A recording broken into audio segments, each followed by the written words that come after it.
जय श्री कृष्ण दोस्तों। मत्स्य पुराण 18 पुराणों में से एक मुख्य पुराण है। इसमें 14,000 श्लोक एवं 291 अध्याय हैं।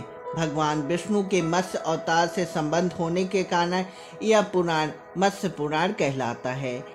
भगवान ने मत्स्य अवतारी महात्मा के द्वारा राजा मनु तथा सप्त ऋषियों को जो कल्याणकारी उपदेश दिए हैं वही मत्स्य पुराण है। दोस्तों, आज हम आपको मत्स्य पुराण की सार रूपी कथा सुनाने जा रहे हैं। प्रलय काल से पूर्व मनु महाराज कृतमाला नदी में स्नान करने गए। संध्या वंदन करते हुए मनु सूर्य को अर्घ्य दे रहे थे तो उनके हाथ में एक छोटी सी मछली आ गई।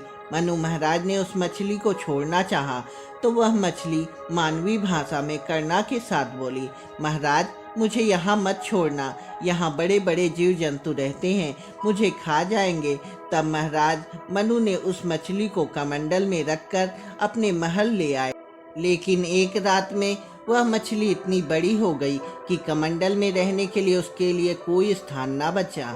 तब वह महाराज मनु से बोली, हे राजन, मुझे यहाँ कष्ट होता है, मुझे किसी बड़े स्थान पर रहना है।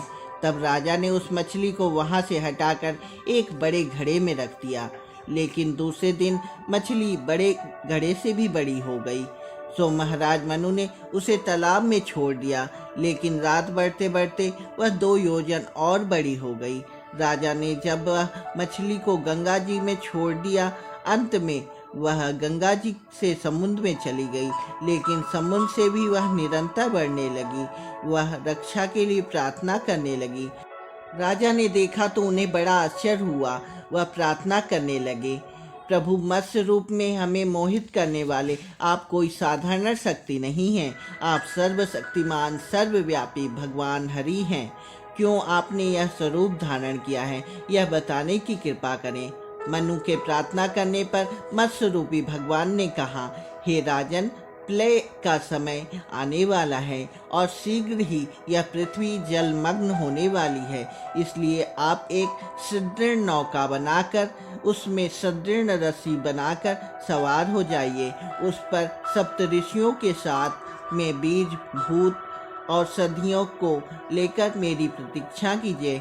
उस प्रलय काल के समय मैं ही तुम्हारे प्राणों की रक्षा करूंगा। उस प्रलय काल में मेरे सींग में अपनी नौका बांधकर सुरक्षित ले जाना और सृष्टि की रचना करना। भगवान मत्स्य द्वारा इस प्रकार कहे जाने पर मनु ने उन मधुसूदन से प्रश्न किया, भगवान, यह युगांत प्रलय कितने वर्षों बाद आएगा? नाथ, मैं संपूर्ण जीवों की रक्षा किस प्रकार कर सकूंगा? तथा मधुसूदन, आपके द्वारा मेरा पुनः सम्मिलन कैसे होगा? मत्स्य भगवान कहने लगे, महामुने, आज से लेकर 100 वर्ष तक इस भूतल में वृष्टि नहीं होगी, जिसके फलस्वरूप परम अमांगलिक एवं अत्यंत भयंकर दुर्भिक्ष आ जाएगा। तदंतर युगांतर प्रलय के उपस्थित होने पर तपे हुए अंगार की वर्षा करने वाली सूर्य की 7 भयंकर किरणें छोटे मोटे जीवों का संहार करने में प्रवृत्त हो जाएंगी। वर्णमाडल भी अत्यंत भयानक रूप धारण कर लेगा। पाताल लोक से ऊपर उठकर संकर्षण के मुख से निकली हुई विषाग्नि तथा भगवान रुद्र के ललाट से निकली तीसरे नेत्र की अग्नि भी तीनों लोकों को भस्म करती हुई भभक उठेगी। तदुपरांत इस प्रकार जब सारी पृथ्वी जलकर राख की ढेर बन जाएगी और गगन मंडल उष्मा के सप्तम पे होगा, तब देवताओं तथा नक्षत्रों द्वारा सारा जगत नष्ट हो जाएगा। उस समय संबत, भीमनाद, द्रोण, चंड बलहक, विद्युतपात और श्रवण नामक ये 7 प्रलय कारक मेघ, ये सभी अग्नि से प्रद्युत उत्पन्न हुए जल से घोर वृष्टि करके सारी पृथ्वी को जलमग्न कर देंगे। तब 7 सौंदर्य क्षुब्ध होकर एक मेघ हो जाएंगे और इन तीनों लोकों को पूर्ण रूप से एकावर्ण के आकाश में परिणत कर देंगे।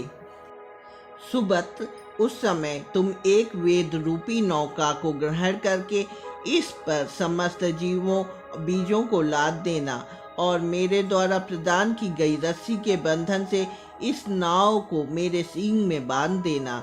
तदुपरांत ऐसे भीषण काल में जबकि सारा देव समूह जलकर भस्म हो जाएगा, तो भी मेरे प्रभाव से सुरक्षित होने के कारण एकमात्र तुम ही अवशेष रह जाओगे। इस प्रलय से सोम, सूर्य, मैं चारों लोकों सहित ब्रह्मा, पुण्योत, नर्मदा नदी, महेश, मार्कंड, शंकर, चारों वेद विद्याओं द्वारा सब ओर से घिरे हुए पुराण और तुम्हारे साथ यह नौका में स्थित लोग ही बचेंगे। महिपते, चरुक्ष मनवंतर के प्रलय काल में जब इस प्रकार सारी पृथ्वी एक वर्ण में निमग्न हो जाएगी और तुम्हारे द्वारा सृष्टि का प्रारंभ होगा, तब मैं वेदों का परिवर्तन करूंगा। ऐसा कहकर भगवान मत्स्य वहीं अंतर्ध्यान हो गए। इधर राजा सत्यव्रत ने एक बड़ी नौका तैयार की। इसमें सभी बीजों और सदियों को स्थापित किया। सप्तऋषियों की सहायता से उसे महासागर में ले गए। सृष्टि में प्रलय काल प्रारंभ हो चुका था। धीरे धीरे चारों ओर जल ही जल हो गया। राजा भगवान के मत्स्य रूप का चिंतन करने लगे। कुछ समय बाद भगवान हरि मत्स्य रूप धारण कर प्रकट हुए। उनका शरीर बड़ा था, मस्तक पर 2 सींग धारण किए हुए थे।